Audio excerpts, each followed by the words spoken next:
Hi friends, welcome to digital Telugu YouTube channel. Friends, ఈరోజు నేను చాలా కాలం తర్వాత మంచి ఒక వీడియోతో మీ ముందుకు వచ్చాను. ఫ్రెండ్స్, ఏంటంటే మనం ఒక వెబ్సైట్ అనేది క్రియేట్ చేసిన తర్వాత లేదా బ్లాగ్ అనేది మనం రన్ చేసేటప్పుడు మనకి యాడ్సెన్స్ అనేది మన మెయిన్ ఉద్దేశం అనమాట. అప్లై చేసుకోవడానికి, దాని ద్వారా మనీ సంపాదించుకోవాలనేది మన మెయిన్ ఉద్దేశం. కాబట్టి అయితే మనం వెబ్సైట్ లేదా బ్లాగ్ క్రియేట్ చేసిన తర్వాత మనకి యాడ్సెన్స్ అనేది అప్రూవ్ అవ్వాలంటే కొన్ని పేజెస్ అనేవి తప్పనిసరిగా పెట్టాలన్నమాట. మనకి యాడ్సెన్స్ అనేది అప్రూవ్ అవ్వాలంటే అది ఏంటంటే మనకి టర్మ్స్ అండ్ కండిషన్స్, అదేవిధంగా కాంటాక్ట్ పేజ్ ఒకటి, అబౌట్ పేజ్ ఒకటి, అదేవిధంగా ప్రైవసీ పాలసీ అనేది ఖచ్చితంగా మనకి వెబ్సైట్కి యూజ్ కదా. అలాంటప్పుడు ఏంటంటే మనం అబౌట్ పేజ్ ఏంటంటే మనం వెబ్సైట్ దేని గురించి అనేది మనం 4 మాటల్లో రాసేస్తాం. అబౌట్ పేజ్ కాంటాక్ట్ పేజ్ ఏంటంటే కాంటాక్ట్ ఫామ్ అనేది ఇస్తాం. అదేవిధంగా మనకి ప్రైవసీ పాలసీ, అదేవిధంగా టర్మ్స్ అండ్ కండిషన్స్ పేజ్ ఏంటంటే చాలా మ్యాటర్ రాయాల్సి ఉంటుంది. ఒకవేళ మీకు ఓన్గా ఏదన్నా టర్మ్స్ అనే కండిషన్స్ అనేవి మీ ఓన్గా రాసి పెట్టుకొని చేసుకున్నట్లయితే పర్వాలేదు. అలా కాకుండా ఏదో ఒకటి ఇచ్చేద్దాం ఫార్మాలిటీగా అన్నట్లయితే మాత్రం మనం ఈజీగా ఒక వెబ్సైట్ ఉపయోగించేసి టర్మ్స్ అండ్ కండిషన్స్ అనేది మనం పేజ్ అనేది క్రియేట్ చేయొచ్చు. అది ఎలానో చూపిస్తాను. ఏం లేదు, గూగుల్లోకి వెళ్ళేసి terms and conditions page maker అని టైప్ చేయండి. టైప్ చేయగానే కొన్ని పేజెస్ అని వస్తాయి. ఇక్కడ ఫస్ట్లో ఇక్కడ స్క్రీన్ మీద చూస్తున్నారు కదా, free terms and condition generator అని. టర్మ్స్ ఫీడ్ వెబ్సైట్ వచ్చేసి www.termsfeed.com అనమాట. ఈ వెబ్సైట్లోకి వెళ్ళేసి నేను డిస్క్రిప్షన్లో లింక్ ఇస్తాను. దాని మీద క్లిక్ చేసేసి మీరు డైరెక్ట్గా టైం వేస్ట్ కాకుండా వెబ్సైట్లోకి వెళ్ళిపోతారు. ఆ లింక్ మీద క్లిక్ చేయగానే మీకు చూపిస్తాను చూడండి. ఈ విధంగా ఒక పేజ్ అనేది ఓపెన్ అవుతుంది. ఓపెన్ అయిన తర్వాత ఇక్కడ కిందకి వచ్చిన తర్వాత ఇక్కడ చూస్తున్నారా, ఇవన్నీ మీరు చదువుకోండి ఒకసారి. ఇక్కడ కింద గ్రీన్ కలర్లో జనరేట్ టర్మ్స్ అండ్ కండిషన్స్ అని ఉంది కదా, ఆ గ్రీన్ కలర్లో ఆ బటన్ మీద క్లిక్ చేయండి.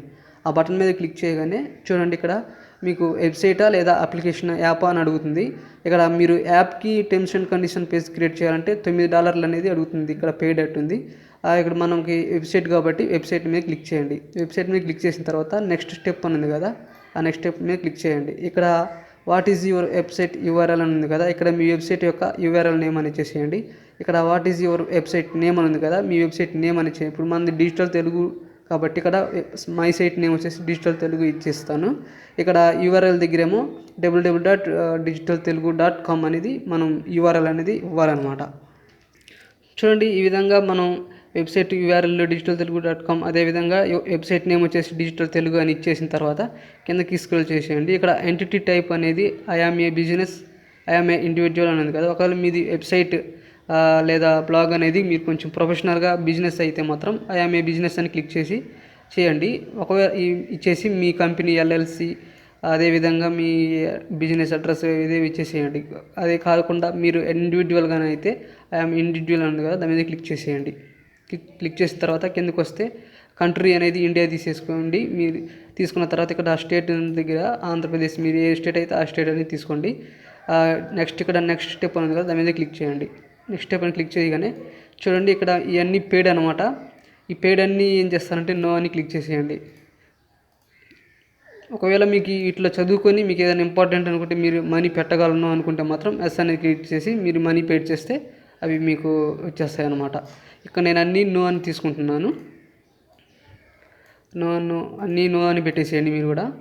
అప్పుడు మనకి ఎటువంటి మనీ అనేది పడదు. ఇక్కడ చూడండి, మీకు ఈ టర్మ్స్ అండ్ కండిషన్ పేజ్ అనేది ఎలా రావాలి, ఎలా కాంటాక్ట్ అవ్వాలని ఉంటే చూడండి, మై ఈమెయిల్ ఇది ఉంది కదా, ఇది ఇక్కడ ఏంటంటే మీ ఫోన్ నెంబర్ అయితే ఫోన్ నెంబర్, లేదా బై ఈమెయిల్ అనేది తీసుకోండి.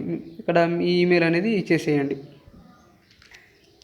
చూడండి, ఇక్కడ నేను ఈమెయిల్ అనేది ఇచ్చేసాను. ఇప్పుడు ఏం చేస్తారంటే ఇక్కడ నెక్స్ట్ స్టెప్ అని ఉంది కదా, నెక్స్ట్ స్టెప్ మీద క్లిక్ చేయాలి. ఇప్పుడు ఆ ఈమెయిల్ ఇచ్చేసిన తర్వాత ఇక్కడ ఏంటంటే your email address to receive the terms and conditions, అంటే ఈ టర్మ్స్ అండ్ కండిషన్ పేజ్కి సంబంధించిన సోర్సెస్ అనేది మీకు ఏ ఈమెయిల్కి పొందాలి అనుకుంటే ఇప్పుడు మీరు పర్సనల్గా యూజ్ చేస్తున్న ఈమెయిల్ అడ్రస్ అనేది ఇక్కడ ఇచ్చేసేయండి. చూడండి, ఇక్కడ మీరు డైలీ యూజ్ చేసేది లేదా మీ బ్లాగ్కి సంబంధించిన ఈమెయిల్ అడ్రస్ అనేది ఇచ్చేసిన తర్వాత అక్కడ జనరేట్ అని కనిపిస్తుంది కదా, దాని మీద క్లిక్ చేయండి. క్లిక్ చేసిన తర్వాత ఇప్పుడు మనకి టర్మ్స్ అండ్ కండిషన్స్ పేజ్ అనేది క్రియేట్ అవుతుంది. ఒక సోర్స్ కోడ్ అనేది క్రియేట్ అవుతుంది. అది మనం కాపీ చేసుకొని మన వెబ్సైట్లోకి వెళ్ళేసి టర్మ్స్ అండ్ కండిషన్స్ అని పేజ్ నేమ్ ఇచ్చేసి ఒక పేజ్ అనేది తీసుకొని అక్కడ పేస్ట్ చేయాలన్నమాట. చూడండి ఫ్రెండ్స్, ఇక్కడ మీరు ఇదన్నా కాపీ చేసుకోవచ్చు. చూపిస్తాను చూడండి. చూడండి, ఇదన్నా కాపీ చేసుకోవచ్చు మీరు ఇక్కడ కనిపిస్తున్నట్లుగా. లేదా అక్కడ కిందకి వచ్చేసి ఇక్కడ కనిపిస్తుంది చూసారా, అక్కడ copy your terms and conditions అని ఇదంతా తీసేసుకోండి. ఇదంతా తీసుకున్న తర్వాత కాపీ చేసుకొని ఇప్పుడు మీ వెబ్సైట్లోకి లేదా బ్లాగ్లోకి వెళ్ళేసి ఒక పేజ్ క్రియేట్ చేసి టర్మ్స్ అండ్ కండిషన్ పేరు మీద అక్కడ పేస్ట్ చేసేస్తే మీకు టర్మ్స్ అండ్ కండిషన్ అనే పేజ్ అనేది తయారవుతుంది. అర్థమైంది కదా ఫ్రెండ్స్? ఈ విధంగా మనం ఈజీగా కష్టపడకుండా టర్మ్స్ అండ్ కండిషన్ పేజ్ అనేది క్రియేట్ చేయొచ్చు. అదేవిధంగా మీకు ఇప్పుడు ప్రైవసీ పాలసీ పేజ్ కూడా సేమ్ ఇదే విధంగా getterms.io వచ్చేసిన తర్వాత ఇక్కడ కిందకి స్క్రోల్ చేయండి. ఇక్కడ ఫ్రీ, అదేవిధంగా స్టార్టర్ ప్యాక్, కాంప్రహెన్సివ్ ప్యాక్ ఉంది కదా, ఇవి రెండు మనకు అవసరం లేదు. ఇక్కడ బేసిక్ పాలసీ ఉంది కదా, దాని మీద క్లిక్ చేసేసి ఇక్కడికి కిందకి వచ్చేసేయండి. వచ్చేసిన తర్వాత ఇక్కడ మీ వెబ్సైట్ నేము, కంపెనీ అంటే మీ అదే బ్లాగ్ నేమ్ లేదా వెబ్సైట్ నేమ్ అనేది ఇచ్చేసేయండి. ఇక్కడ లొకేషన్ వచ్చేసి ఆంధ్రప్రదేశ్ ఇచ్చేసేయండి. ఇక్కడ ఈమెయిల్ అడ్రస్, మీ బ్లాగ్ లేదా ఆ వెబ్సైట్కి సంబంధించిన ఈమెయిల్ అడ్రస్ ఇచ్చేసేయండి. పాలసీ ఎఫెక్టివ్ డేట్ అంటే మీ ఈ పాలసీ అనేది ఎన్ని సంవత్సరాల వరకు లేదా ఇప్పటిదాకా అనేది ఇచ్చేసేయండి. లేకపోతే ప్రజెంట్ ఇయర్ ఇచ్చేసేయండి, 2020 అట్లా ఇచ్చేసిన తర్వాత ఇది నార్మల్గానే ఉంచేసి ఇక్కడ మీరు ఇక్కడ టిక్ మార్క్స్ ఉన్నాయి కదా, ఈ రెండు ఫస్ట్ది మాత్రం పెట్టేసేయండి, రెండోది అవసరం లేదు. మీకు ఏదన్నా ఇంకా ఈ వెబ్సైట్ నుంచి ఏదన్నా అప్డేట్స్ కావాలంటే మాత్రం ఇది టిక్ చేసేయండి. టిక్ చేసిన తర్వాత ఇక్కడ జనరేట్ టర్మ్స్ అని క్రియేట్ చేయగానే పేజ్ అనేది క్రియేట్ అవుతుంది. అది same terms and condition page లాగానే మళ్ళీ పేజెస్లోకి వెళ్ళేసి ఒక పేజ్ అనేది న్యూ పేజ్ అని తీసుకొని ప్రైవసీ పాలసీ అని ఇచ్చేసి మీరు ఇక్కడ కాపీ చేసుకున్న డేటాని అక్కడ పేస్ట్ చేసేయండి. మీకు అదేవిధంగా ప్రైవసీ పాలసీ పేజ్ అనేది క్రియేట్ అవుతుంది. అర్థమైంది కదా friends? Thanks for watching this video.